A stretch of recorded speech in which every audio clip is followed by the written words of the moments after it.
Well, I'm funny how? I mean, funny like I'm a clown, I amuse you. You have part of my attention. You have the minimum amount. I'm the guy who does his job. You must be the other guy. You got a lot of problems, don't you? Oh, it's good to be back. Eat shit. Eat shit. Eat shit. Smug smile. Definitely eat shit. I'm as mad as hell, and I'm not gonna take this anymore. You can't handle the truth. We're back. I swore I was not going to be back. And the funny thing is, by the end of this pre-record, our closing will actually have changed probably by the time that this actually airs. So that's funny. Yeah, we're here. I don't want to be here. Actually, I think this group, we're growing together as a bond. I think we're actually getting to know each other better. I think we're enjoying our company. Well, I would say the four of you are, and I'm just in misery. Barr, Music Man, sucks. But how do you feel you're going to do tonight? Tonight, I think I'm going to do really well. My 51 is a crapshoot, but the rest I think I'm going to do really well. Mike, are we off bloody, disgusting movies yet, or are there still some to come? Oh, there's still some to come. Yeah! So excited. Cam, yeah. How many musicals you got? No, I'm just kidding. So how do you think you're going to do tonight? I think I got several movies that aren't really Cody movies, which is going to be rough for me. And to answer your first question, more than zero. Nazario. Oh. One of my favorite people in this community, but your taste is trash sometimes. How do you feel like you're going to do tonight? I think I got a pretty good mix of things you hate and things you tolerate. Oh, I love the word tolerate. That's not a word in my house. I'd rather just kill it. Okay, so Barr, you know the drill. We've done this numerous episodes now. Go ahead. Tell us what is your 51 or what? Oh, 60, Yeah. 59, 58. I don't know how the show works. All right, I guess I'm taking over the show then. All right, so Cody, what's your... Oh, okay, never mind. Good movies? Okay. My number 60 is Zodiac. My number 59 is Sideways. And my number 58 is The Elephant Man. Okay, so no one has Zodiac? Oh, we just heard praise David Fincher last time, I think. Okay, so please tell me why his best movies on your list and why other people don't have it. Zodiac is such a tense thrill ride without really seeing a whole lot of the actual Zodiac killer. He's there, but a lot of the movies following these other characters, Jake Gyllenhaal, Mark Ruffalo, Robert Downey Jr., they're all fantastic.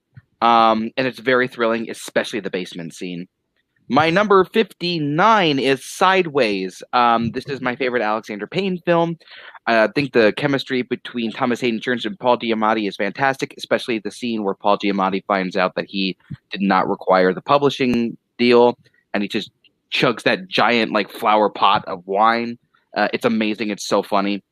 And then my number 58 is my favorite David Lynch film, The Elephant Man.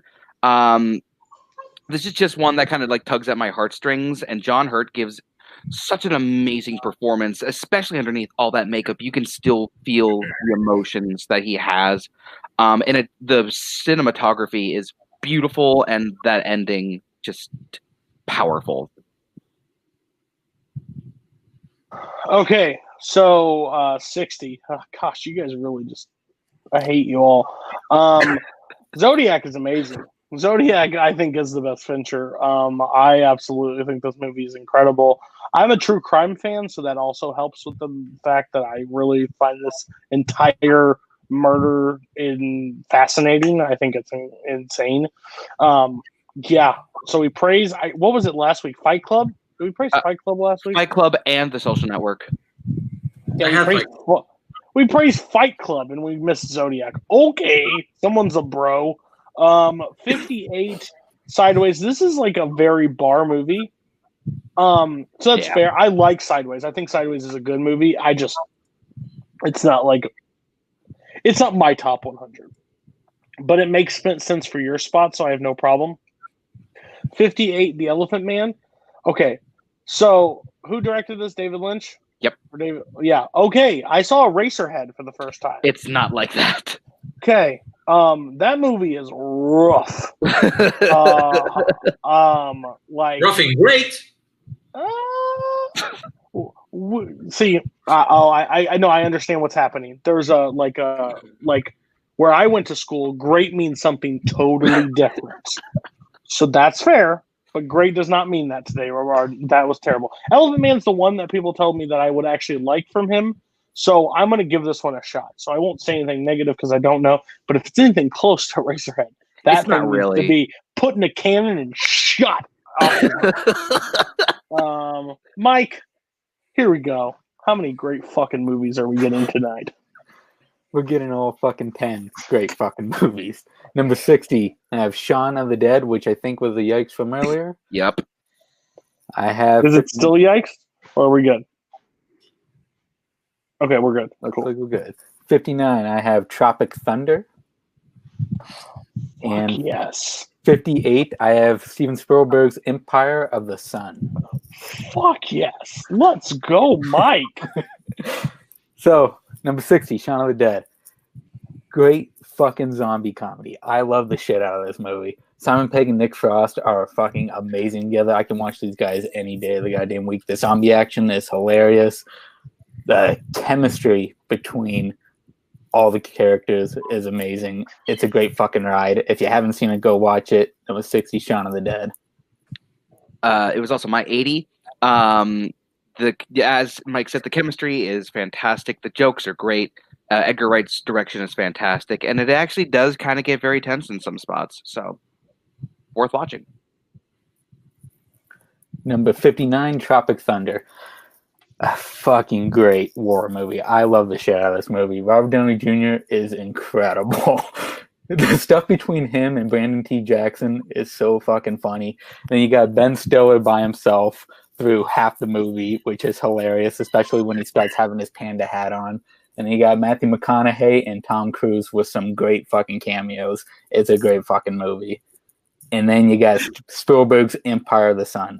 I love the hell out of this movie. It is such an underrated Spielberg movie. Most people, I won't even remember this as a Spielberg movie. Christian Bale is incredible in this. This is my favorite fucking performance by Christian Bale. John Malkovich is great, and it's a small role with Ben Stiller in it, which I love Ben Stiller in this movie as well with his very small part. And Joey Pants. He is great. Him and John Malkovich together are fantastic. It's a great fucking movie. Please go watch this if you have not seen it. All right.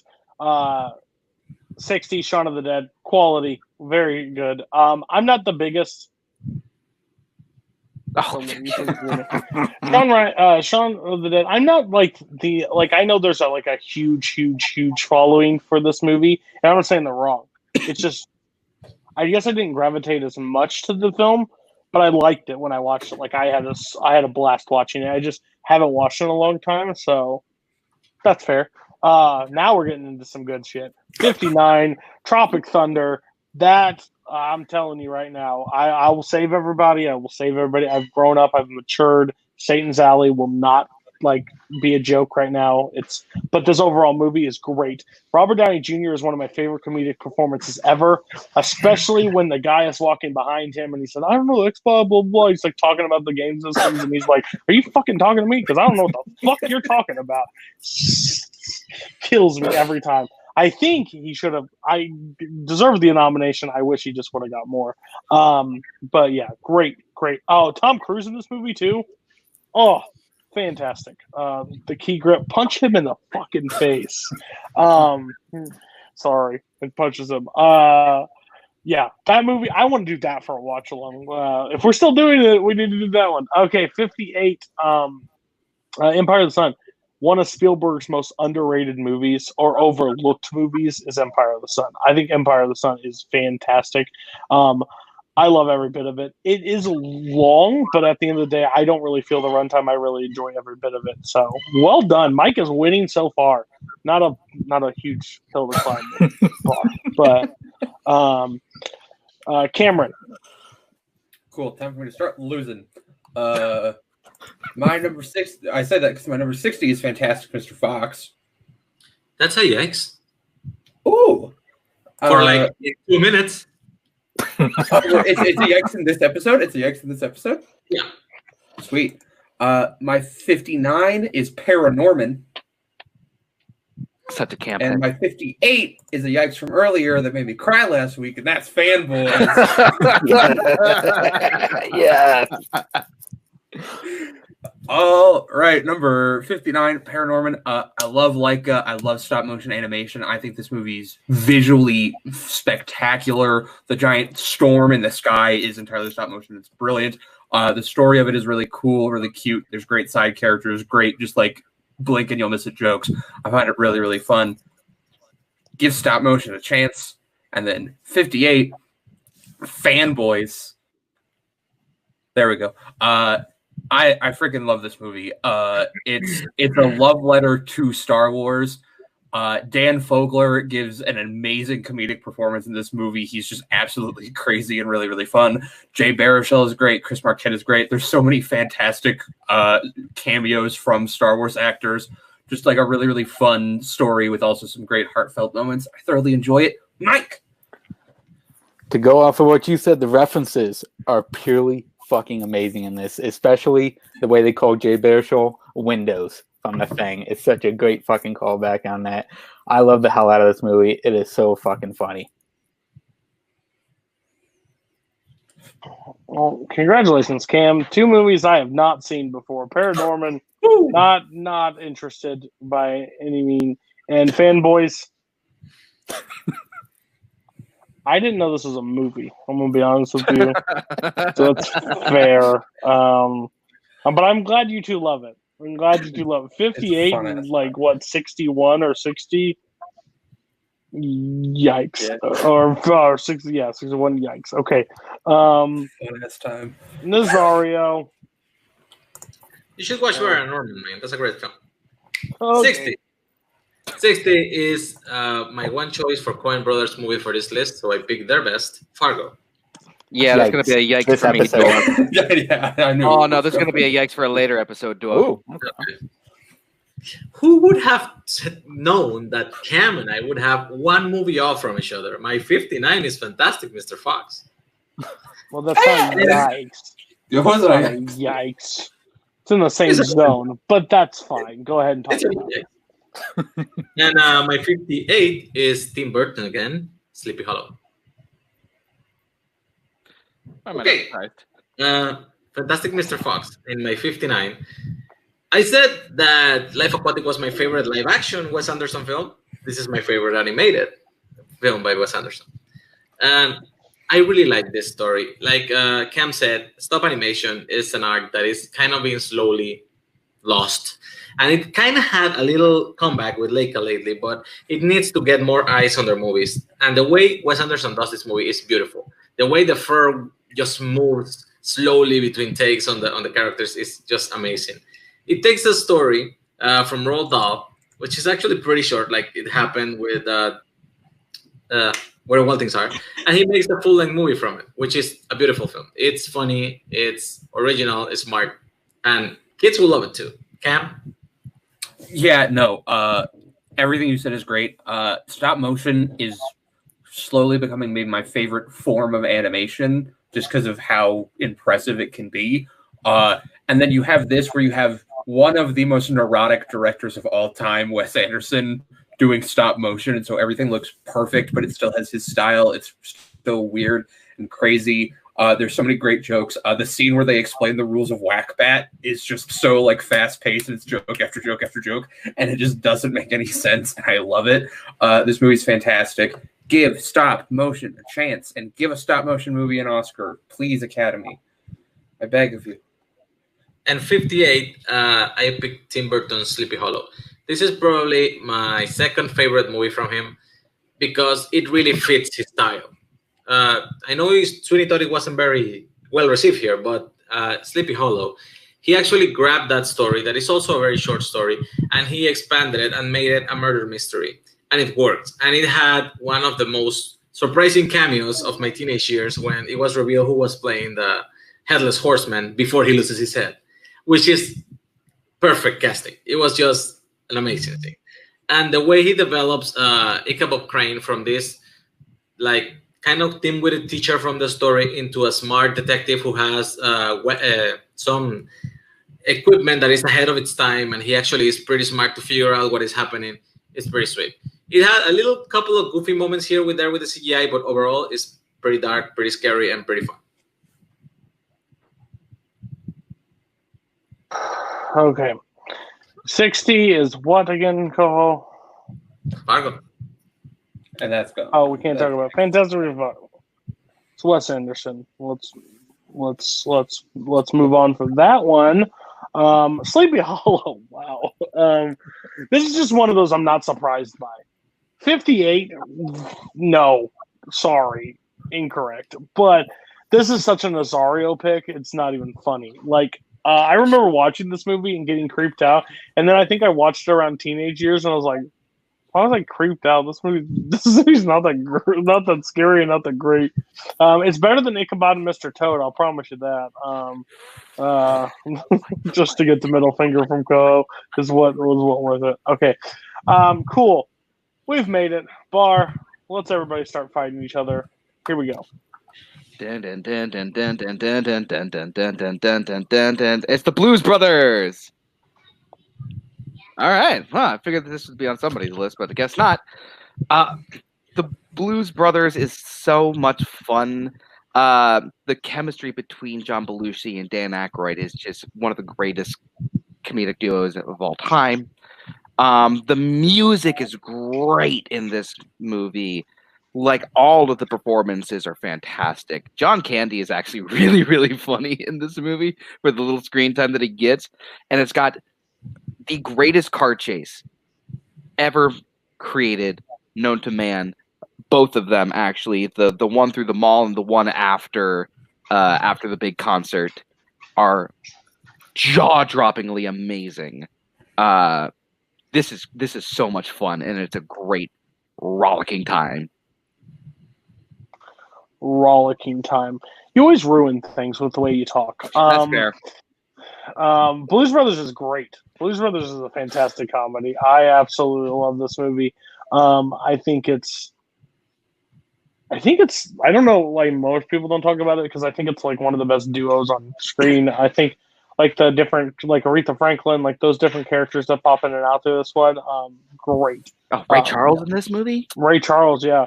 Doesn't he shoot a gun? Yeah, he does. As a kid trying to steal a guitar. Fantastic. Is this the Illinois Nazis? Yeah, it is. Yeah. Okay. So yeah, there's so many great moments of this one. Yeah. So Barr, you did well. You did well. Everybody else, why no Blues Brothers? I haven't seen it. And Drake. I have seen it.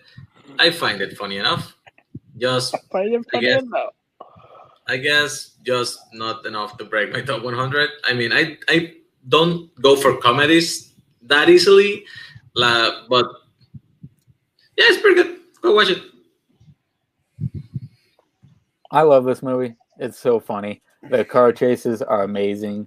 John Landis's direction is incredible. I love it.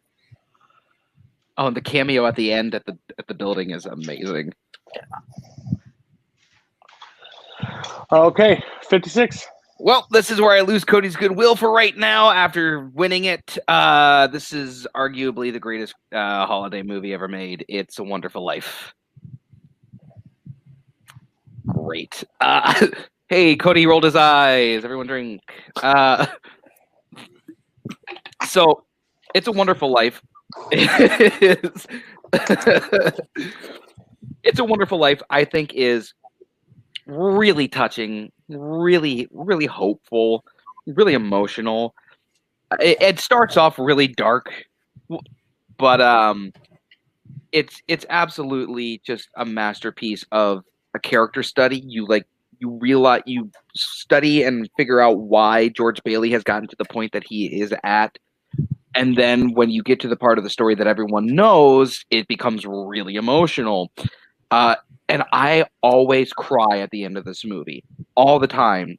One of my favorite movie scenes of all time is when George Bailey comes back from like that alternate reality and he's just running through Bedford Falls, just yelling Merry Christmas to everybody and everything. And then to my brother George, the richest man in town, Waterworks. I love this movie. Just right, 30 minutes of the movie, just ring the damn bell right then and there. Get him his fucking wings. The slosh to get to that point. Oh, everybody claims it's like one of the classics. It's classic from the time frame. That's about it. I find this movie boring, pretentious, annoying. No, thank you. It drags. Oh, it drags. So, what does everybody else think about it? It's a Wonderful Life.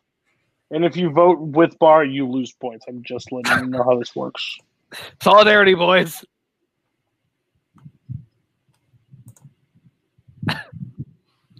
Cam, good for yeah. All right, I think this movie's good.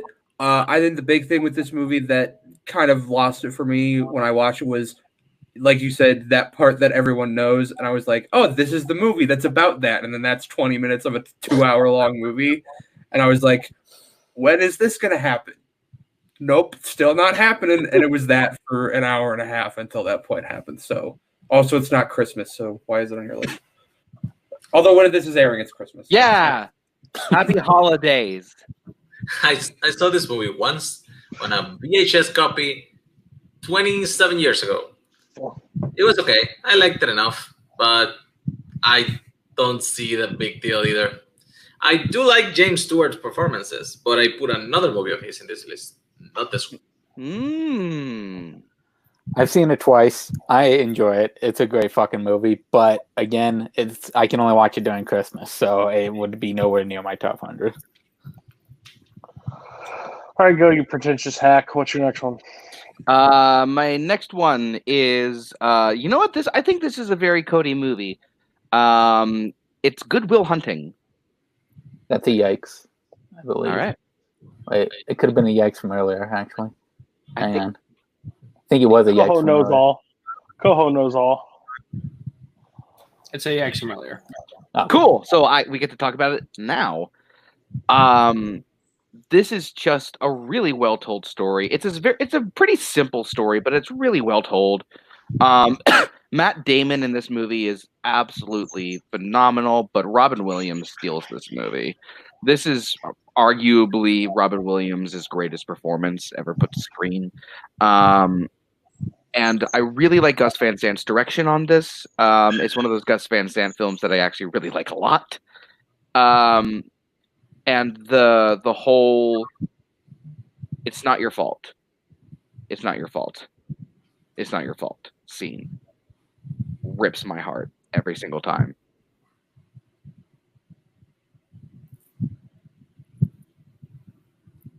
Robin Williams is fantastic in this. I love Matt Damon and Ben Affleck. They're so fucking great together. They need to do more movies together.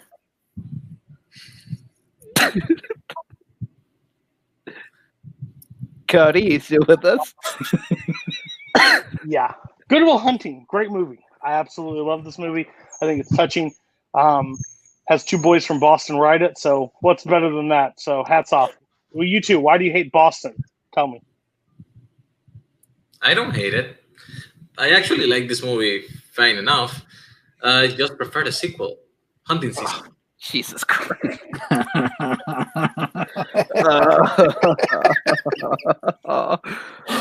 the third in the series, The Hunt. So, I am a janitor and I study mathematics in university. And so this movie should hit really close to home for me. I've only seen it once and it was a while ago. I need to rewatch it, but I liked it. Yeah. What do you want from me? Okay, what's your next one? All right, my next one is a yikes from earlier. It's one of my favorite sports films of all time. It's probably, I think, my favorite baseball film, if I'm not mistaken. It's A League of Their Own. I think the dynamic between the team is what really sells this movie, especially at the end when they're all coming to the Baseball Hall of Fame to celebrate. I think that Gina Davis, I love Gina Davis as a performer, actually. I think she is a very underappreciated actress. Tom Hanks in this movie is great. That minute-long pissing scene is actually really interesting and captivating in a weird sense. But honestly, I even like performers in this movie that I don't generally like. Like, I thought Madonna was actually pretty good, and I thought Rosie O'Donnell was actually pretty good. But John Lovitz steals every single minute that he's on screen. Well, this would be even more money. Just amazing. I love this movie. See the grass? Don't eat it. This was yikes from me. I had it at number 93. Yeah, again, I'm not a huge sports guy, so for me to like a sports movie as much as this means something. I think it's really, really fun. I think it's super charming. I think Tom Hanks is great. My personal favorite scene in the movie is when Tom Hanks and Gina Davis are both just doing like all the signals, and she's like right behind him, just undercutting everything that he's doing. I find it so funny. It's just great comedic timing. And then he looks back and she's like, "What? No, nothing's happening." And it's just a really fun movie. I like it. It's great. I read an essay about the ethics of the trading in this movie and whether or not they work out. So, best baseball movie? Calm yourself, sir. Didn't say best. I said favorite. Calm yourself, sir. That should not be the statement you make of this one. I really like this movie. It centers around my favorite sport, so it's really hard for me not to like this movie. I think it's good. I think it's really good. I think it's one of the top 10 sports movies of all time. I think it tells an important story. I think the weird I'm getting a weird echo. I don't know what's going on. But I think the overall Rosie O'Donnell, Madonna take me a little bit out of it at times, but they're not bad, so it helps. But Tom Hanks is a national treasure. Blockbuster. What the hell? This is my 10th favorite baseball movie, and I can say that because I just checked my baseball list. It's pretty good. I actually think it's like a warm piece of apple pie. It's comforting. It's very good every time I watch it. I just don't think of it when I think of the best movies or my favorite movies of all time. But it is really good. This is my favorite baseball movie. I love this movie, especially Tom Hanks. When they come up to him and he goes, "I love that move you did in the 7th inning when you scratch your ball for an hour." He goes, "Well, anything worth doing is worth doing right." I love it, man. He's amazing in it. It's a great fucking movie. When he autographs the ball, don't get the clap. Jimmy Dugan. Donnie Henson is ponying the rest of the league so badly that it's amazing. All right. We're now to Mike. Okay, number 57. I have Sam Raimi's The Evil Dead. Yes, of course. I know. Number right? one? Number one? Number one. Okay. I love the hell out of this movie. Bruce Campbell is a fucking B-movie god. This dude needs to be in everything. He is so incredible in this. It's just a movie of, hey, let's take an axe. Let's chop people's heads off. Let's chop people's arms off. Let's have as much fucking blood as humanly possible. If you love your girlfriend in this movie, she ain't gonna fucking survive. It's a great fucking movie. I love it.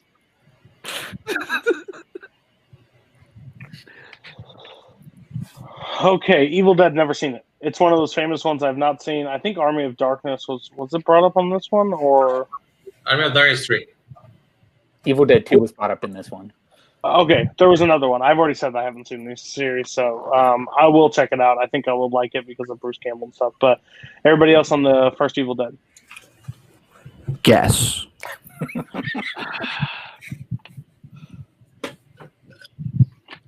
right. So I actually enjoy this movie a lot. I am surprised that Mike didn't mention the tree raping the woman because it happens.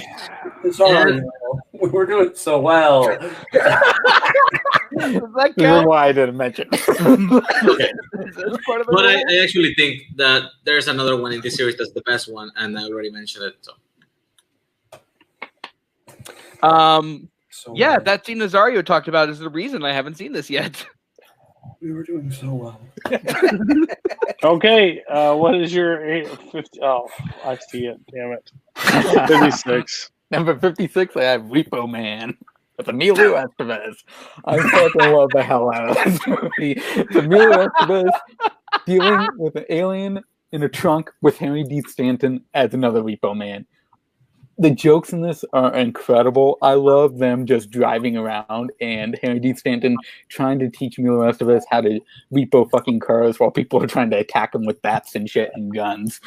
They have a second group of Repo Men that constantly are chasing these guys around and making their lives a living hell. It is so fucking funny. It is so wonky. It is beyond ridiculous, but I love every minute of this movie. It's a great fucking movie. Anybody have this on the list just so I don't want to step on anybody's toes? I haven't seen this, but this is such a Hanley pick. You shut your mouth. I wouldn't ask if you've seen this. I said, do you have Repo Man? Now it's my turn to talk. Oh. You think you've done these 5 episodes in a row, you know? So I'm just going to go. This is going to be an hour episode, guys. He just left. I'm going to carry this the whole year, so we all know that me and Barr hate each other. Yeah, we do. I worked at the theater, and I got into a debate with one of my ushers one time, and he goes, "You just don't like good movies." And I was like, "What do you mean I don't like good movies?" And he's like, "Listen, go home, watch Repo Man, come back, and tell me how you felt." I literally walked in the next day and I said, if I had the power right now, I'd fire you right where you stood. This movie is batshit crazy, stupid. You said funny. I don't remember laughing at one point. I laughed at myself that I was actually sitting there watching it. Terrible movie. I couldn't stand this. This is one of those special things that needs to stay right where it's at. Anybody on Repo Man, I'm guaranteeing the only person to see this is Nazario, and apparently he has taste. I actually have never seen Repo Man. Don't, then. Thank God. You're better than me. I also have not seen it. Drink. Everybody's going to be freaking intoxicated by Barr and you alone. All right. I'm pretty sure you're not going to be able to talk about this, but you can say where it ranks. Oh, yeah. 55. It's already been yikes. Fargo. Yeah, that's still a yikes. Yeah. Hey. And 54, Overrated. I have Alien. Oh, and nobody has it. Guys. Gosh. Okay, Mike, tell them why they're wrong. Yeah, this is the greatest space horror movie of all time. Fucking Sigourney Weaver is amazing in this. It's just an incredibly tense. Oh man, it's just fucking crazy and everything. If you deal with claustrophobia, this movie will creep you the fuck out, man. When they're in those fucking air vents crawling around, especially when he's stuck there and they're telling him, it's coming, it's coming, it's coming, it's right there with you. And he just turns that flashlight and boom, he's just gone. This movie is so incredible. I love every second of this. It is so tense. No other Alien movie touches this. I love Aliens, but Alien is its own fucking thing. I love the hell out of this movie.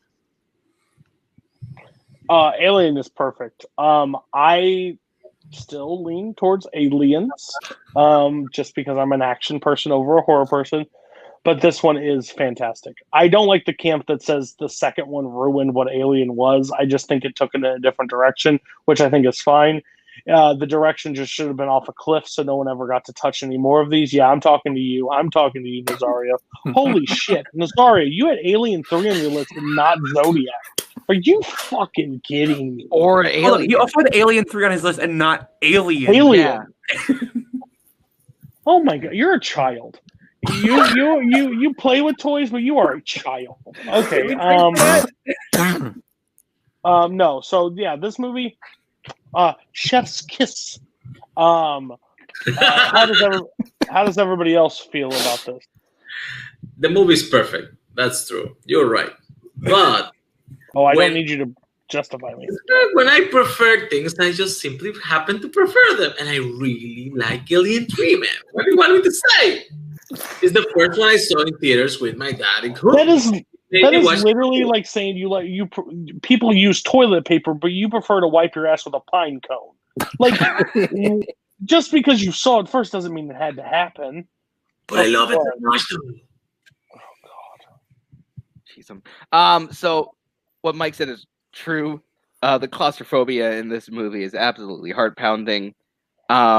Hey Cam, where did this come on my list? Because it didn't make my top 100, but it made my number 11. Yes, it was. I think you've already used that line. Yeah, I'm gonna keep using it because it's funny.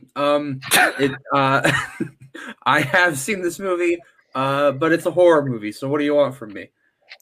There's no singing and dancing. If the xenomorph would have put on tap shoes, I would have been all in. Well, Cody, it's funny you should.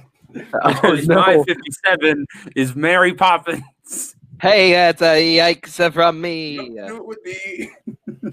That's fair. It's great that Cody called me up for musicals right there.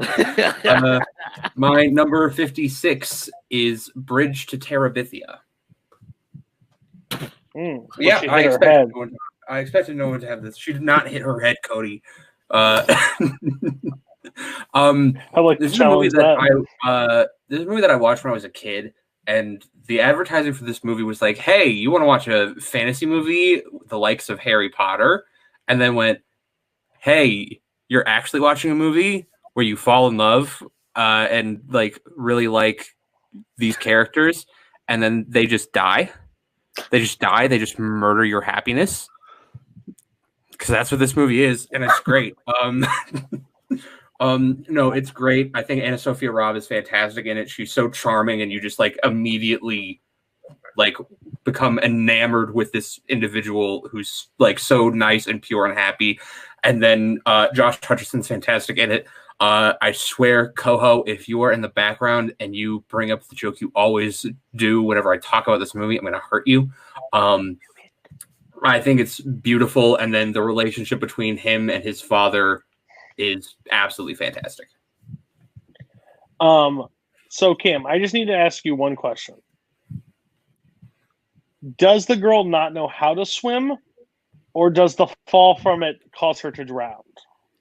It is in the middle of a rainstorm and the river is flooding. If I throw you in a whitewater river, you're not going to do too hot, Cody. Okay, well, no one challenged, so I won that challenge on bullshit, and I am the greatest manager that ever existed. Okay, that's fair. Somebody just didn't pull up the scene. This is even better. Okay, cool. You don't see her fall. They just say this happened. Oh, then F you. They're not that evil. That question's invalid. Okay, that's fair. Should have shown it. If it didn't happen on screen, if you don't see it, you can't ask about it. Okay, no. So I've not seen this movie, but I want a challenge on it. So it's the greatest movie that's ever been told. What does everybody think of Bridge to Terabithia? Haven't seen it. I have seen it. I am shocked that Mike has not seen this movie. There is death, Mike. Children dying. What more could Mike ask for? It's a children's movie, and it's not a happy children's movie. So of course I have watched it, and of course I like it. It just doesn't really resonate a long time. But Josh Hutcherson is really good in this too. Didn't see. Is that the only thing he's ever been good in? Okay. Didn't like the book. Didn't see the movie. You read the book? I read the book. I think it might be directed by the guy who wrote the book, but I also could be very wrong about that. Who knows? Either way, my 55 is another live-action Disney movie based on a children's book, and that's The Chronicles of Narnia, Prince Caspian. Knew it. Yeah, I assumed I would be the only one to have this as well. Narnia is one of, if not my favorite book series of all time, and I think the first two film adaptations of the books are great. We're not going to talk about the third one. I think this movie is just so interesting. It expands upon the world that was built in the first one with this massive time jump. It introduces new characters. One of my personal favorites is Eddie Izzard as Reepicheep is absolutely fantastic in this movie, where he's just a tiny little mouse who's killing people with a sword, and it's fantastic. Ben Barnes is great. the way it escalates, and then they essentially, when they're breaking into the castle, it's like a really cool, almost medieval heist type thing, but in the good way, not in the way that Guy Ritchie King Arthur movie was. Narnia, Prince Caspian. So I stopped at Turkish Delights. I'm gonna be honest with you. The first one wasn't fucking weird enough for me. I think. See, I read the books. I enjoyed the books. I just didn't care for the movies. So honestly, I don't know which one this is. Is this the second one? This is the second one. Okay. What's Von Treader or whatever? Is that the third one? Yeah. Okay. Cool. Yeah. Whatever. That's a bad pick for 55, my friend. I think. Mike, how did this miss your list? I saw this the only time I put it on in the video store, and I was watching halfway through, and I'm like, "Fuck it, I'm putting on Jurassic Park," because I couldn't deal with it. You're a national treasure. Mike Hanley couldn't finish. I'm gonna finish it. I'm gonna fucking Mike, we were doing so well. Ain't no fanboys, I'll tell you that much. Friendship is over. No fanboy. I actually like all three of the Narnia films. I don't know why the third one gets such a bad rap. It's not that bad. Tilda Swinton is great during the whole series. And this is, the introduction of Ripa Chick. Actually, this is my favorite of the three. I think Ben Barnes is pretty good as Caspian. It's actually a really good movie, just not top 100 material. Haven't seen it. Yeah, don't add to your list. You're fine. Okay. What's your 54? Number 54 is 10 Things I Hate About You. Number 1, you don't like the Guardian. No, as you may have found already from my list, and you're definitely going to find out more as we move forward, coming of age and teen movies. They are my genre. Because I am still a teenager for 1 week. I'm still a teenager. And I think this is a really, really charming one where you have the parallel stories. It's a great adaptation of Shakespeare's Taming of the Shrew that modernizes it. The scene where Heath Ledger is in like the middle of the stands and just singing out "Can't Take My Eyes Off of You" and then gets arrested but refuses to stop singing anyways, and just like resisting against the police while screaming the lyrics of this song. It's super duper fun. The relationship between the two of them is really nice. The relationship between Joseph Gordon-Levitt and I'm going to blank on the actress's name right now is really, really cute. And the scene at the end where she reads the poem of the 10 Things I Hate About You is heartbreaking. Yeah, 10 Things I Hate About You is one of those movies that I watched when I was growing up with my sisters, and I just didn't like it. I didn't appreciate it because I was young, and my sisters picked it. But rewatching it, I think this movie has so much charm. I honestly don't think it gets talked about enough with coming of age. The scene you mentioned on the bleachers is literally one of my favorite movie scenes. I think it's great. And the relationship between the sisters and everything, I still think that's one of the greatest dynamics on screen in this movie. Their dad just being terrified of if you get pregnant. Yeah, everything about the woman anatomy is freaks the dad out, and it's great. So hats off to you. I think this is actually a really good choice. Way to redeem yourself. Where is this? Have you guys seen this? Why did it miss your list? Curious. I have seen it. I didn't love this movie, honestly. I don't know if it was the glut of teenage comedies that came in the late 90s in the American Pie era and a little further. I don't know. I mean, I get why people like it. It just didn't really connect with me. Don't you dare compare this movie to American Pie. Mike? Oh, you go ahead. No. After you. Oh, okay. I hit all the points that Cody and Cam hit. I think it's a really sweet movie. I enjoy this movie. All right. If Heath Ledger would have shot the cop at the end, Mike would have freaking put it way higher. Goddamn right. The demon would have come out of their fucking hands and pulled him under. Yes. Mike's forgetting that she flashes her principal. If he remembered that scene, it'd be on the list. Yeah. Blood splatter. His head explodes. 10 out of 10. That's a great fucking movie. Okay. Barr. I know what's going to happen here. Where's my list? Koho, add it. Yeah. Can you thank sell you, the Koho. graphic? Fuck you, Barr. That's my favorite one from last week. That's what I say every time I watch Barr. Thank you. There it is. All right, Nazario. 57. 57 is the best thing Steven Spielberg has made, not named Jurassic Park. Minority Report. That's Wait a a fucking yikes. Way to spoil your list moving forward. Sorry. My 56 is Disney's second animated film, Pinocchio.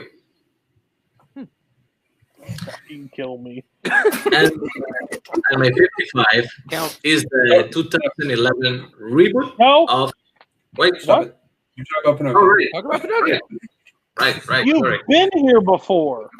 Just watch 3 of us go through it. You've hosted this show twice. Yes, that's true. Okay, Pinocchio. Pinocchio is great. Pinocchio is Get way educated ahead. with the culture. Pinocchio, it's a movie that does not feel like it was made in the 40s.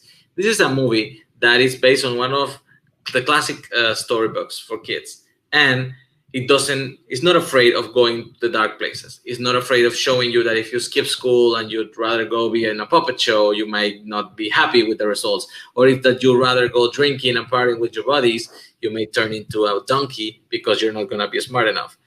It's the animation is vibrant. It jumps out of the screen even 70 years later, 80 years later. And the story is timeless. And I think he really jumped in quality a lot between this and Snow White because it's like they were all on their top of their games when they animated this movie. It looks beautiful. The story itself is timeless. It's just a perfect animated film. You know what, Nazario? This movie also tells you a story. When you pick a bad movie, you become a donkey. I don't like this movie at all. I think this movie is overrated. I think this classic, like this gets hyped up. This terrified the shit out of me when I was a kid, and I think I've watched this twice. And the only reason I want to watch it a third time is to show my kids to terrify them. Just because if I had to go through it, man, they need to watch Pinocchio too. So yeah, I don't think this movie's good. I know that I'm in you, Jeremy Adams, Paul, blah blah blah. Think this movie hung the animated moon. No, thank you. I don't think this is good at all. Everybody else, I really like Pinocchio. Actually, it's in my top 10 favorite Disney animated films. I think the animation holds up surprisingly well. I think that the Stromboli scenes are really intense. Pleasure Island is real dark, but I love the gothic tones that this movie has. Cam, Mike. Oh, okay. I'll go. I watched this for the first time last night.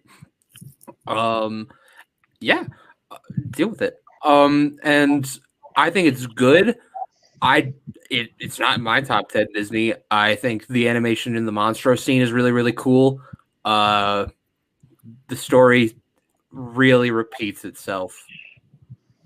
The first act is kind of the second act. I mean, you're not wrong. I haven't seen this movie since I was a little kid. I enjoyed it as a little kid. I just need to rewatch it to see how it would hold up in my mind. You hate animation. You'd hate this. Okay. Nazario, what's your 55? I think you started talking about it. Yeah, my 55 is the 2011 reboot of The Muppets. And this is for Zach Ford. This movie is so damn great. It's better than anything the Muppets had done for over 15 years by the time this movie came out. Between the adaptation of A Christmas Carol and when this movie was released, they were in a slump. They actually did some shameful TV movies that nobody should ever mention. But this one went back to the basics. It made an original story. It made a funny story with Jason Segel and Amy Adams, which is a great actress in anything she does. And they basically took the formula of the original Muppet movie and adapted it for the new century. The music is great. The cameos are funny. Everything it's like shooting and crisping and working on every single moment this movie lasts. And the sequel is also really underrated. So if you want an entry point for the Muppets, this is a very good one. Is this 2011's Muppets? Yes. Perfect. Good movie. I am sorry that I have sat down on past Muppets. I probably won't watch anymore. But this is one that I thought I should have watched. I actually really enjoyed it. Bond pushed me to this point. Bond, I watched so many Bond that I needed to see something that maybe would bring back my life. And the Muppets in 2011 did that. I think it's a delightful film. I think it's funny. I think they cast the perfect people to be like this. The cameos are great. Jack Black's amazing. Well done. I think more people need to see this movie, especially. It's no Christmas Carol, but that's only at Christmas time, so that's fair. What does everybody think about 2011 Muppets? I like it. It's good. Maniacal laugh.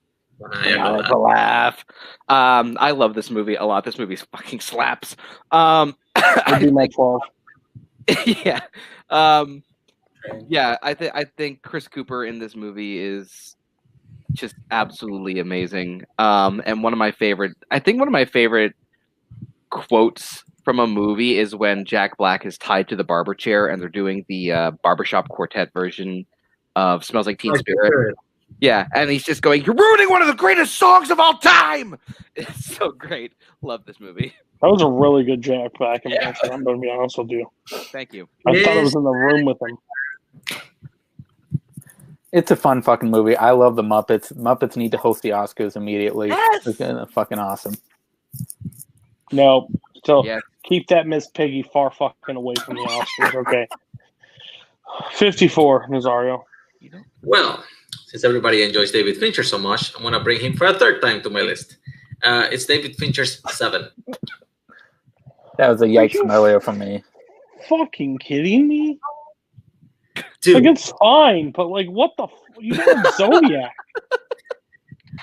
Seven is a great detective movie. And it gets just more twisted, and as the deeper it goes, it starts with just a fat guy being stuffed in the face until he dies from eating. And it just keeps going into the deeper and deeper perversions of the 7 deadly sins. This is a killer who just decided that he was going to show the world why the sins are the capital sins. And he shows his victims accordingly, and it planned it for years before he executed it. The movie itself, visually is amazing. David Fincher creates an awesome atmosphere, and Morgan Freeman and Brad Pitt both shine in very different characters that they're supposed to portray. The old detective that is about to retire, and the young one who's a hotshot who wants to prove himself. And the unmentionable one who plays John Doe is actually pretty good in this movie too. Christopher Plummer's fun. Christopher Plummer's fun. And he just has a few scenes, but he really twists the conventions of what you expect in a movie like this when he just gives himself up. When you're supposed to start the third act and you're supposed to go where they're going to deduct it and they're going to be able to stop the killings, he just gives up himself and twists the whole movie on its head. And the way it goes from there, for anybody who hasn't seen it, I'm not going to spoil it, but it's just... Doe is incredible in the Notebook scene with Doe when Brad Pitt's reading when Morgan Freeman is reading from the notebooks is incredible, just to see how his mind works, and the reason he's doing all of this is so psychotic. The tone, the rain, everything about this is incredible. I love all the deadly sin moments in this movie. It is so fucking amazing. What's in the box? What's in the box? I love this movie. I think it's great. The only thing, I think this will always be a 4 out of 5 for me instead of a 5 out of 5 or a 4.5. It's because Brad Pitt. I think Brad Pitt's that is a whiniest in this movie, and he drives me fucking batty. Like, every time he's in the room with Morgan Freeman, you just think Morgan is just gonna smack the shit out of him. Just like, shut the fuck up. Stop whining. Like, that's my, hands down. 7 is great. I'm just so fucking confused by Nazario, but that's fine. I'm not supposed to understand Nazario. What do you guys think about 7? Guess. Never seen it. Plus, I'm a true crime fan, so this really helps. Like, this is one of the most true crime movies you can possibly get to. I'm kind of in the same boat as Cody when it comes to true crime. I really, really like this movie a lot. I love the atmosphere that David Fincher creates, especially in the one room that has like just pine tree like scented like things just like everywhere. And I think looking back on things, Christopher Plummer was actually way too perfect as John Doe. Yeah, this movie's great though. Yeah, he pretty fucked up. No, though. Oh, real. Yeah, typecasting to a T. Okay. But yes, that scene. Honestly, the end scene of that movie is one of the movie's best moments ever. I think it's great. So, all right, Barr, what's your 53? All right, so I think this is the fourth film from this director on my list. I think this is the director with the most. And we just only at the 50s. Yeah. Okay. We just talked about another movie that this director made that Cody hates. Let's move on to one that I know Cody likes, and it's my favorite film by Frank Capra. That is Mr. Smith Goes to Washington. Yes. You bitches. Is this the one with Adam Sandler? Mr. D. I'm gonna walk out. I promise you. God. Okay. This movie is so good.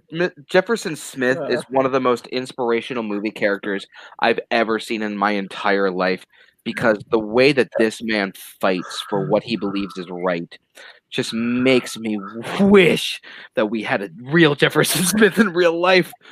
Claude Rains is also just phenomenal in this movie. In the scene at the end when Jefferson Smith is at like doing the filibuster and he just collapses, and then Claude Rains runs off and you hear a gunshot, and it's just absolute pandemonium and chaos, but it's so well constructed and told. The cinematography in this movie, Thomas Mitchell's performance in this as well, Jean Arthur. This movie is so good, and I am so ashamed that no one else has this movie. I'm so ashamed that isn't this 39? 1939, yeah. You put Stagecoach over this one, which is the incorrect choice. Right. Mr. Smith Goes to Washington is honestly a perfect movie from that era. I think that this movie I shouldn't like as much as I do, but I think it's actually fantastic. I was so excited to finally purchase it last week. Yeah, Mr. Smith Goes to Washington. Everything Barr said and more. I think the movie. Honestly, for this time frame, I think more people need to watch it now than ever. I think Mr. Smith Goes to Washington, especially fighting for what you believe in. What do you guys think about Mr. Smith Goes to Washington? Drink. You son of a bitch. I can't believe you. I haven't seen it either. Oh. Mike, I thought it was a pretty good fucking movie. It's a movie that I don't think I need to watch again, but I enjoyed it watching it. How dare you, sir? Well, you can redeem yourself with what your 52 is. Oh, yeah. You guys fucking ready? We're going to Clendathu to fight the arachnids. I'm talking about Starship fucking Troopers, baby. I love the hell out of this. I want to leave. This movie is fucking incredible. You got Jake Busey with a lime green violin that he brings on the planet of Clendathu to fucking play during a dance sequence. It is incredible, this fucking movie. You got Clancy Brown as a fucking drill sergeant. He is so fucking hilarious in this. Jake Busey's arc in this, he's my favorite fucking character in this movie, because he goes from a guy who wants to be squad leader, who wants to move up in the ranks, but he's such a fucking moron. And he gets to the point where he gets to be a squad leader and he doesn't know what to do when the arachnids are coming at him. So he just gives up and goes, I don't know what to do. I don't know. And then he ends up following Casper Van Dien the rest of the movie. Anywhere Casper Van Dien goes, Jake Busey follows. This movie should not work at all. Like, they showed it in the sequels. Without this cast, this movie would not work. With this cast, it's fucking perfection. I love everything about this. Battle scenes with the fucking bugs is amazing. They even throw in little comedic moments when you're not even supposed to be laughing. When a fucking flying arachnid is coming down, it takes out this dude, and Jake Busey and Casper Van Dien just smile and go on fighting. It is so amazing. You got a brain bug that takes out someone's brains, and they have the most dramatic line reading, which I don't know how he got through. He puts Michael Ironside puts his fingers in the dude's brain, pulls it out, it's all sticky, and he goes, he sucked his brains out. I love this movie. It's Starship fucking Troopers. Watch it immediately. I love you said this movie shouldn't have worked. You're right, it doesn't work, Mike. I'm sorry. It does work. This is nostalgia. This is nostalgia classics if I've ever seen anything. Yeah, I know. This movie is not a Cody movie. Paul Verhoeven could take this and shove it. What do you guys think about Starship Troopers? I know one of them. Answer probably. Drink. Dude, somebody's going to be intoxicated and die on this episode alone. Well, it's going to be me, so Cody's going to be excited about that, actually. So, Are you? I actually really love this movie. This is a perfect futuristic satire at its best. The cast is goofy and funny because it has to be. Casper Van Dien, Dinah Meyer, Clancy Brown, Michael Ironside, Neil Patrick Harris. They're all freaking great. I hate Denise Richards, though. She is such a B-word in this movie. I couldn't stand her. But other than that, and the fact that Paul Verhoeven actually made a better futuristic satire movie, this movie is pretty close to perfect. Close to perfect. Blockbuster video. Another note how he one. says. Note how he says close to perfect, but he still has Alien 3 over it. It's my Alien 3 is 101. Nazario's Spider-Man 2. My 101. Nazario's Spider-Man 2. It's your number 11, Nazario? Great. Okay. It's my turn. I've never seen all of this movie. I've seen bits and pieces. It's Okay. my turn, right? 53? Yes. My 53. Hi, Kirk Kowalkowski. My 53 is The Breakfast Club. Hi, Kirk. How's it going? Cool. All right. All alone. In case you didn't get it when I said it before, 10 things I hate about you. I am a teenager. I like coming of age movies, and this is a pretty damn good one. I think it's just a nice day in the life, like almost a character study where you have these 5 people who going into the day, they so quickly set up the tropes and like your expectations of who they are, and then within an hour and a half, they set all that up and then they tear it down and make you realize like everyone is just a person. We're all people, and we can find something in the middle ground. I think Judd Nelson is absolutely fantastic. The back and forth scene between him and Principal Vernon, where he's like, "No, maybe," and he's like, "You want more detention?" He's like, "Yeah." I think it's just great. The scene where they're all sitting around in a circle, like talking about why they're there, I think is fantastically well written. The scene where they're dancing around is great. The only problem I have with this movie, I didn't have a problem with it until Kaleb Boatman pointed out how ridiculous it is, and then I rewatched the scene. And I went, yeah, is when Emilio Estevez is just like hotboxing in the one room, and then he closes the door and the window just shatters. It's the only issue I have with this movie, because it's just like, hey, not like it's like screwball, ha ha ha comedy, and not like comedy from the writing of the actual characters. I think this movie's great. Oh, I love The Breakfast Club. Yes.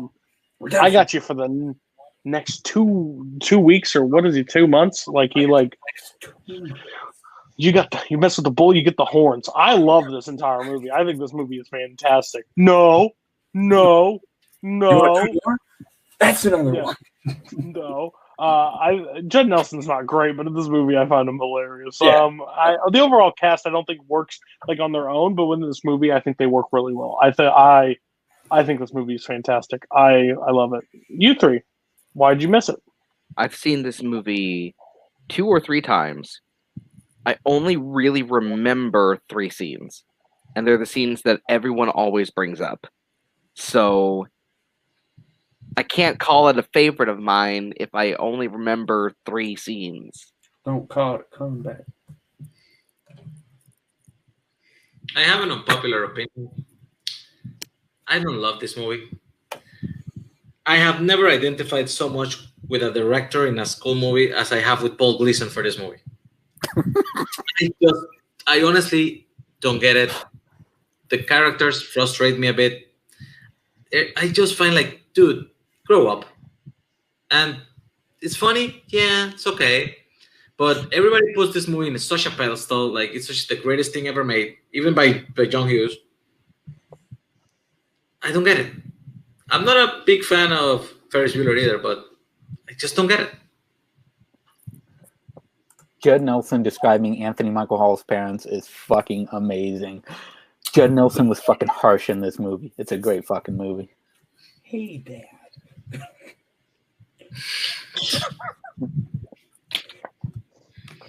Okay. What's your 53, Nazario? 53 is a yikes from earlier, so no worries, Cameron. I'm going to make it up to you. Coraline. Hell yeah. Talking about animation made with stop motion, Coraline is one of the most perfect examples of it.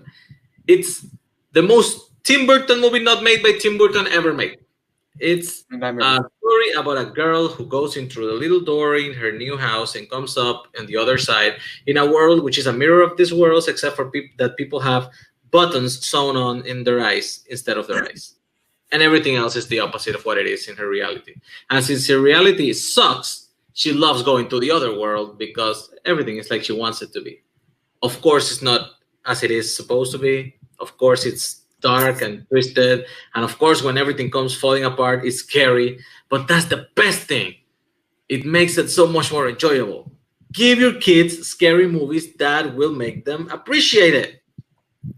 Coraline is just a beautiful story adapted from the Neil Gaiman book that in the most perfect way.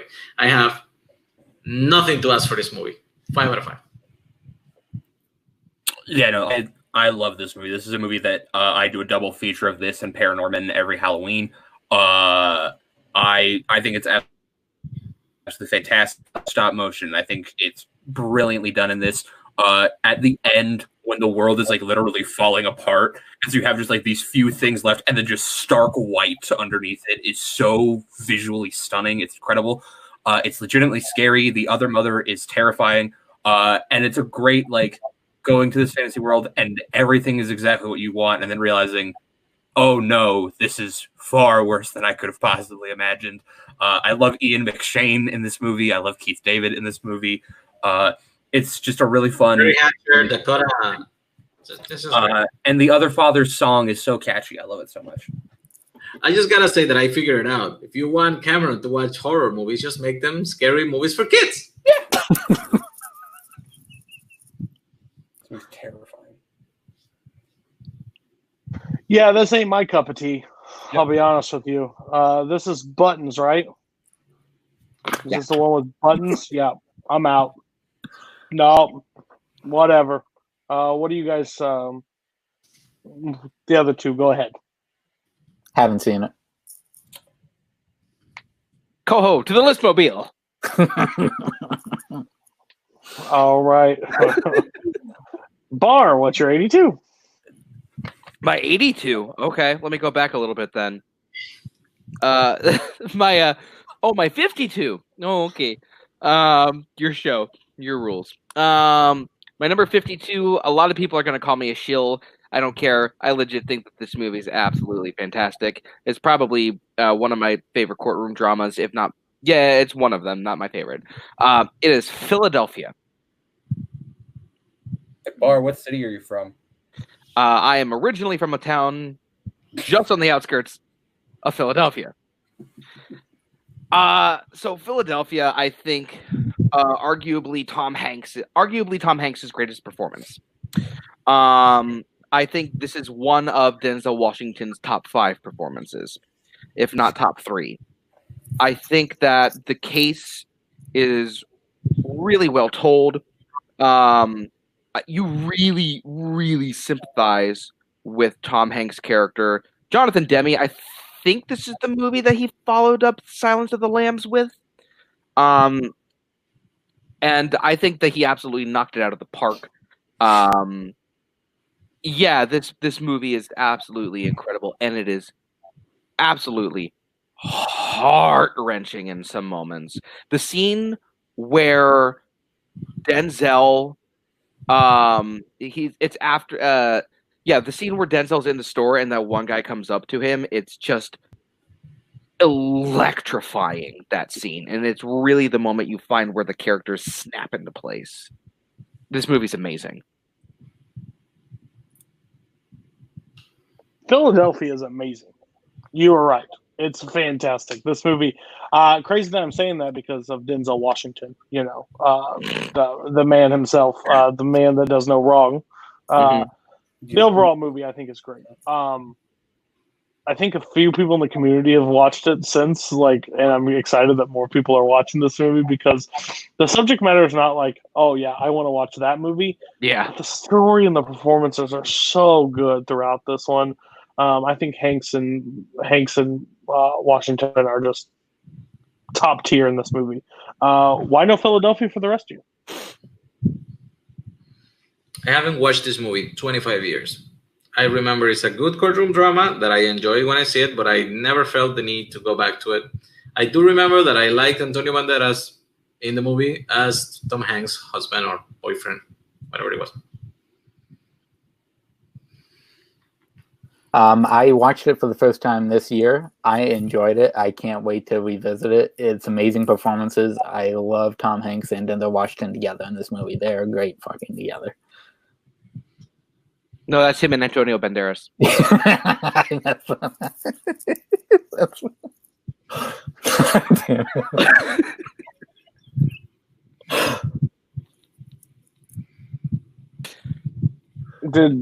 Did Cam say anything? I don't think so. Listen, guys, we've been this many episodes. We all talk, okay? So I don't need to direct traffic. Are you okay, Cam? Cam. I think he's typing in the chat, maybe. Oh. I'm fine. My There mic it just freaked out and I heard a high-pitched buzzing noise in my ear. I almost had a stroke. Did you hear what I said at all, or do I have to say it again? No. Say it again. Yeah, you. Okay, so I went to watch this movie on Amazon Prime a couple weeks ago, but they took it off Prime, so it's drink time, boys. I think that's a record. I don't know how many you've said, but somebody is completely shit-faced. And they're watching one of Mike Hanley's movies, right? They're watching one of his choices because they're so shit-faced. All right, Mike. What's your 82? You want to get shit-faced? 52. You want to get shit-faced again? It's another batshit crazy movie. It's Peter Jackson's Dead Alive, a.k.a. Brain Dead. I love this fucking movie. This movie is so fucking nuts. It is so wacky. It's a monkey coming from Skull Island that ends up biting the main character's mother. She turns into a zombie. She starts killing people, and he's trying to keep it all together so she doesn't get screwed over. It is so fucking insane. The practical effects are incredible in this movie. There's so much blood, guts, and gore. Fucking arms are being chopped off. They have a lawnmower scene where he fucking turns it on and goes to work on these fucking guys. It's an amazing fucking movie. It is so fucking great. Watch the hell out of this movie if you haven't seen it. It's a great fucking movie. You know how great this movie is when you go on IMDb and pull up the list? They just show the cast list. That's the first picture. It's like, here's the cast. You don't need to see anything else. There's a flipping baby. Look like it's about to explode in this. Yeah. Yeah. The baby zombie. Yeah, no. I'm out. No thanks. Never going to see that one. Cam, this going on your watch list? Greg? Also, no. This movie is so freaking crazy. It's insane. That it makes little sense, but it's awesome. I don't know, man. I don't think I can say anything about this movie better than Mike did. I liked it fine enough, but if you just want to know what it is, that's the poster. Yeah. Mike. Yes. Mike. Party's over. I actually really. It's been a long time since I've seen this movie, but I really enjoyed it when I watched it. So, good pick. And a priest kicks ass for the Lord. Oh my God! Yeah. Karate priest. Fucking amazing. Okay, Cam. Take us to something lighter. We're going to talk about an MCU movie. We're going to talk about the first and the last MCU film on my list. I've only got one, and it is Captain America: The Winter Soldier. Oh my God! Good pick. All right. This is my favorite MCU movie. There's one that there's a second one that came close to being on this list, but this one is fantastic. I think the action is brilliantly directed in this movie. I think the story is great. It's got like an espionage thriller to like aspects to it while still being this great modern action film. Bucky Barnes is my favorite MCU character. Justice for Bucky, because they have been mistreating him in recent movies and not giving him the screen time he deserves. But Sebastian Stan's performance as Bucky in this movie is legitimately fantastic. The moment where all of a sudden he just turns and the mask is off and he just goes, "Who the hell is Bucky?" gives me chills every time I watch it. I think it's so fun. I think it's so cool. It's so well directed. I love Captain America: The Winter Soldier. That scene when he's on the freeway and he shoots that, like you see him standing there and like, motherfucker, he just shoots that thing and it elevates. Robert Redford is a fantastic villain in this movie. He really is. He gets no credit for the work that he actually does. But you're right, Bucky. I mean, Bucky's went totally nowhere after Civil War, and that's upsetting. Like, Civil War was the perfect, like, where does that character go? And now he's just treated, he's honestly treated like a side dog. Like, oh, just go out there and fight when we need you to fight, but he has no emotional arcs. But he's the most damaged character in the entire series that gets no story. He didn't even get the shield. Yeah, like but Don't make me mad. Don't make me mad. It's one of the weirdest choices. I mean, I guess you can't have one guy that can get brainwashed like that. But whatever. But overall, I think the movie's great. I think this movie is honestly, it's my second favorite MCU movie. It is my second favorite. I think this is what the MCU needed. I'm not the always Captain America fan, but overall, like, this movie, it's perfection, and that's because of Bucky. And I'm with you. As soon as he takes it off and is like, "Who the hell is Bucky?" I'm like, "Oh shit, he's about to get his ass beat." The 1-2-3 punch of villains in this movie of Bucky, Alexander Pierce, and Crossbones is phenomenal. The elevator scene. I didn't even mention that earlier. The elevator scene. Yeah. It's so good. It's second most rewatchable movie in the MCU for me by far. Because I honestly, it ties in, but it stands alone. Like, you could just watch it on any day. You guys, Captain America: Winter Soldier. All right, so no joke. When I made my first draft of this list, this came in at number 97. I think at this point it's at like number 103. But shut up, Cam. I think that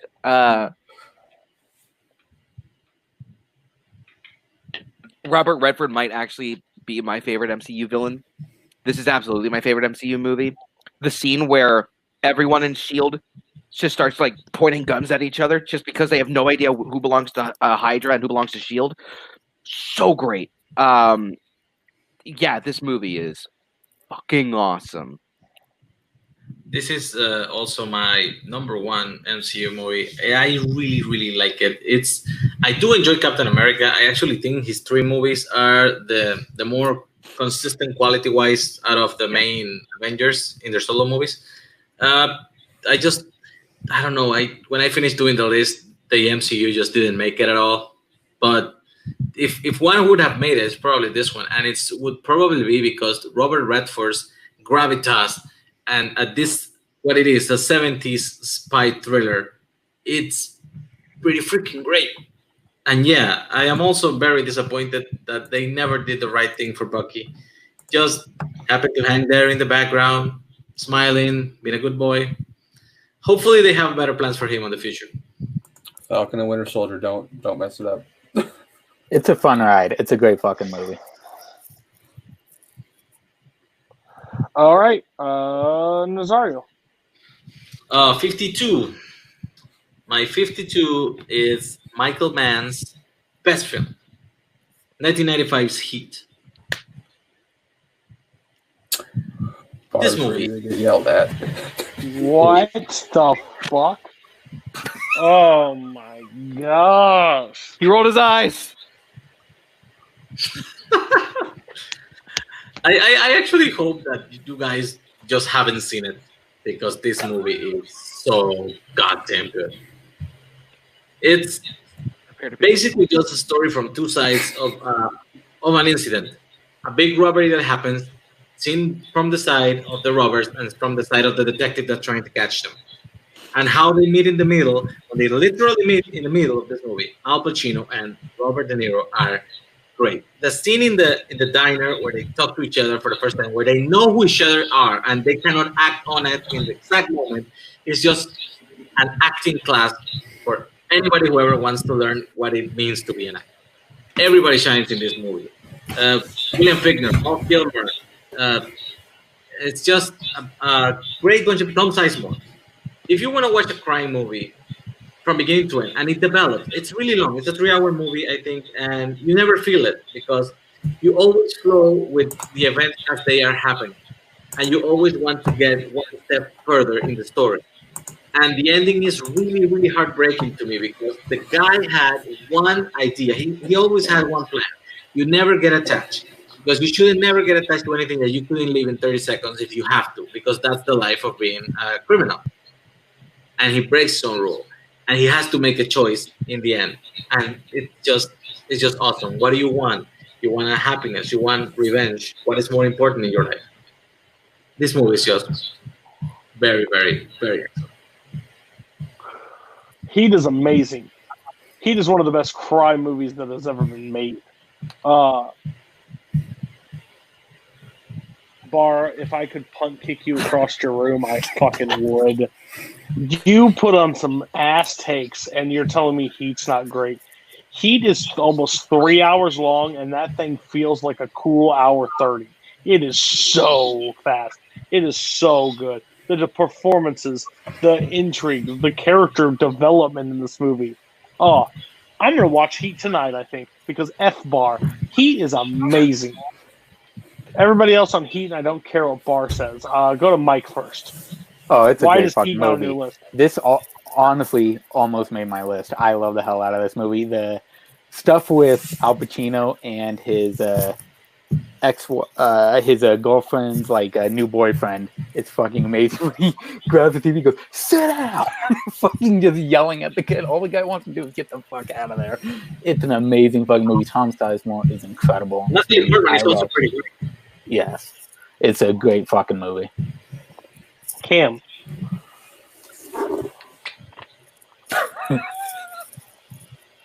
I'm sorry. I literally have already added it to my watch list on Letterboxd, okay? So. Cody, you said it's a 3-hour movie that feels like an hour and a half. It should have been an hour and a half. There are, this movie, it's so overhyped. This movie, it's got the diner scene. It's got the shootout. That's it. I feel like the C story, like the B story with his daughter, is just kind of shoved to the side because it just feels so unnecessary. I genuinely think that this movie is incredibly overrated. If it was an hour and a half, maybe I would have liked it more, but it drags and it's unnecessary in moments. I don't care for this movie. It's not terrible. It's not a bad movie, but it's way overhyped. Yeah, but let's bring on the music, man. Oh, fucking kill me. Hour and a half. And it felt like 7 hours. You know what? I'm not going to watch Mr. Smith go to Washington anymore. Okay, well, let's not do let's not jump to conclusions here. Whoa. If this is what we're weighing, we can just kill Barr and move along. Wait. Ah! Okay. Well, let's see what Barr has 51. Let's see what we all miss because we're not great people like him. I said it at the beginning of the episode, and I'll say it again. This is the biggest crapshoot of the movies in this range. It's my favorite Mel Brooks film. It's Young Frankenstein. I really love Young Frankenstein. I think Gene Wilder in this movie is amazing. I think that the cinematography in this movie is actually incredibly beautiful to look at. It's kind of amazing. The shots that they get. Marty Feldman as Igor is so great. He's so great. Igor, get the bags. Certainly. You take the blonde, I'll take the one on the table. So amazing. This movie, the story is so well written. Gene Wilder and Mel Brooks did a fantastic job writing this movie. They got an Oscar nomination for actually the script, and I think it's very well deserved. Yeah, this movie it's so funny, it's so enjoyable, and it's actually really beautiful as well. You're the only asshat in the world that would literally go to Mel Brooks and go, you know what? Great cinematography. Get the hell out of here. You didn't even mention putting on the Ritz. You didn't even mention one line of putting on the Ritz. And you bring up the cinematographer of a Mel Brooks movie of Young Frankenstein that I bet when he shot it, he's like, looks good to me. Like, he doesn't care. I think this movie is brilliant. I honestly do. I just but you're pretentious asshole that bring up the like fucking who's the key grip in this movie. I think he did a great damn job. Like, God. I'm so confused. It's Mel Brooks. That man couldn't tell you what good cinematography was. He just doesn't care. He was probably hammered at that point in the movie. So yeah, but great movie. You sound terrible. So everybody else on this one. I'm the Jake of this episode, I guess. You are. That's very accurate. Young Frankenstein is a great comedy. The mic boom work in this movie. The catering. Do you see it? Do you see it in any of the shots? Perfect. Dude, it's a great fucking movie, and the production design behind it. Oh my God, amazing. Fantastic. It's a great fucking movie. Yeah. Cool boy, the color grading on this black and white film is just fantastic. I have actually seen a movie made before 2000. We did it. We did it, boys. I like this movie. I think it's good. It is not my favorite Mel Brooks movie, but we'll get to that later. I think I know exactly what one you're going to pick. Yeah. I know.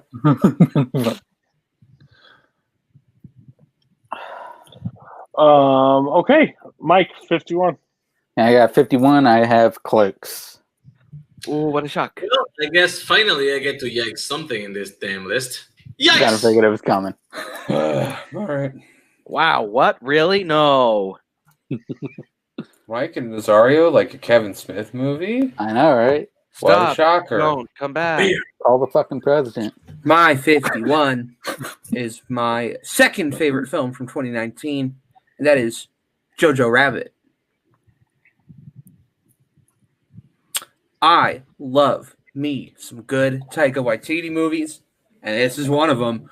I think this movie is so charming. I think it's so fun, and it's also got a lot of great emotional moments. Like the jokes that keep coming in. Sam Rockwell's character in the introduction of him, where he just has the gun. He's like, boo, boo. And it's just like doing all the different poses, and just the quick cuts to him doing different poses is fantastic. And then Thomasin McKenzie is incredible in this movie. I think she should have been the supporting actress nominee over Scarlett Johansson, in my opinion. Deal with it. Scarlett Johansson is also great in it. The scene where Jojo is walking down the street and he's following a butterfly, and then just you see his mom's shoes, and they're at his eye level. and you realize what's happening. I remember I was sitting in the theater watching that, me and my friend, and we're having a great time. And then that happens, and we're immediately just like, oh no. This is a sad movie, isn't it? And it's so well done. I think it's so fun. I know some people in this community have been vocal about not liking Taika Waititi being Hitler in this movie. I think he's hilarious in this movie. I think it's such a great satire. The first thing I heard about this movie was just they released a promotional image where Taika Waititi was flipping off a picture of Hitler. It's great. I think this movie's really fun. Taika. Yeah, this was in my top 10 of last year. I don't know if it'd be in my top 100 yet. I probably haven't seen it as many times as you have. But I remember the first watch. The two kid actors in this movie should have been nominated. I think. I think they're amazing. Honestly, I honestly think. What's the girl's name? Thomas McKenzie. Thomas McKenzie should have been nominated for this role. I think she's utterly amazing in this movie. I don't think Scarlett. I honestly could have understood a double nomination, to be honest, because I think they're both that good in this. This is supporting to, yeah. I find this movie very entertaining, very funny, and it's actually got so much heart to it. The only part I don't like of this movie, and that's why it won't be like my top, is Rebel Wilson's in it. Yep. I just think she should just not be. She just should not be in movies. I can't stand her. But like, I mean, after Cats, she might not be, so we can have hope. It's probably a good idea. So I just that's my only take. I don't like I don't like overall like the her, but like Sam Rockwell's great in it. That part with the shoes is like, oh, we're this movie now. Okay. I thought he was just being friends with Hitler, or as conscious as Hitler. I think that part is great. I don't understand the whole hate on Taika Waititi. I think Taika Waititi as Hitler is amazing in this movie, and I think it gives you a bounce back and forth. It's kind of neat that I think is needed. Everybody else on JoJo? I actually like this movie very much. The first time I watched it, I think it went to my top 5 of last year, and then on the rewatch, it actually lowered a bit.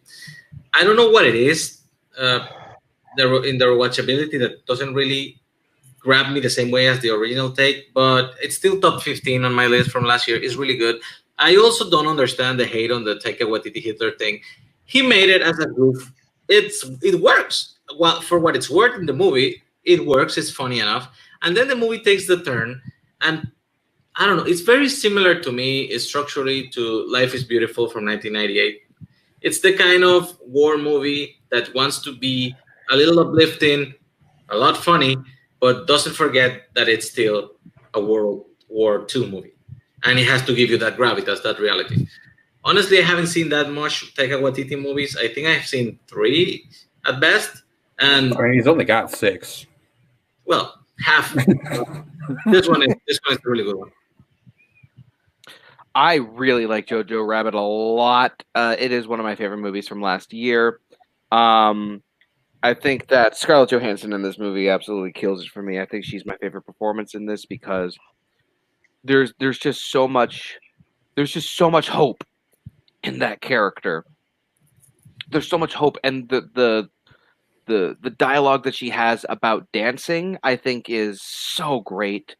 I think the script is super tight. I'm with Cody, though. Rebel Wilson does really hurt this movie a lot for me. I wouldn't say a lot. Yeah. She's hardly in it. She's barely in it. Right, she's barely in it, but the scenes that she is in, I'm kind of just like, this is not working. But Sam Rockwell in this movie, especially after the big fight in the climax of the movie, and Sam Rockwell like saves JoJo like a second time, essentially. Oh, and Stephen Merchant in this movie is just damn creepy. That scene is amazing. Yeah. Yeah. Sam Rockwell. Anytime I see Sam Rockwell is amazing. He's fucking incredible. This is a great fucking movie. You just helped Boatman. Boatman just perked up. What? I heard Nazario, what is your 51? Well, if this panel is worth their salt, this episode is already over because I couldn't be able to say anything. It's the first appearance of a director that I love that I pretty much sure everybody knew it was coming at some point. So Quentin Tarantino shows up at 51 with Pulp Fiction. Yikes. And we're done. We are wrapped for the episode. That is, Pulp Fiction wasn't higher. I would leave. I would literally leave. It's the best Tarantino in my eyes. All right. So break through. Barr. Shut your mouth. Barr. You had a very Barr week. You had some great ones. You had Philadelphia, which I appreciated. No one else. Zodiac you had on there. Young Frankenstein. Mr. Smith Goes to Washington. You didn't do bad this week. There were some It's a Wonderful Life's your worst. But the cinematography. Next one we are going to go to Mike. Well, we haven't talked about Clerks yet, but it's Mike. It's Mike at this point. He started strong. And he had Alien, and no one else had Alien. That's part. But then we had some potholes at the end. So yeah, my Cam had.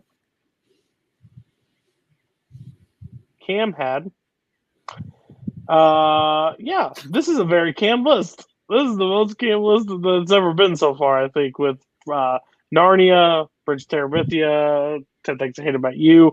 He had an MCU movie, which I applaud. And Fanboys. Still probably never going to watch that. Okay, and Nazario. Nazario did really well. 7, Heat, The Muppets, Minority Report's too low. But overall, you also had Coraline. You had Pinocchio. So Sleepy Hollow, Wes Anderson. So overall, not bad. Movies that have been yikes so far, and they will be coming up soon.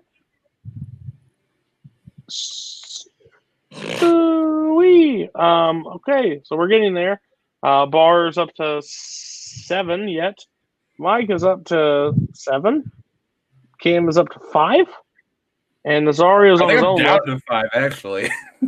Down to 5 for the yikes. Down to 4 because League of Their Own still on there. Yeah. And is Nazario on the list anymore, or are you done? And Nazario gets his own list. And he is at a total of 6. So more to come. This episodes are going to get a little fiery near the end, I think. But again, thank you all for being this. Thanks to Koho for doing graphics and doing so many YLSs for me in 1 week. He's fantastic. I will Venmo him to be able to buy more of his Smirnoff ices. So, check you out later. Bye.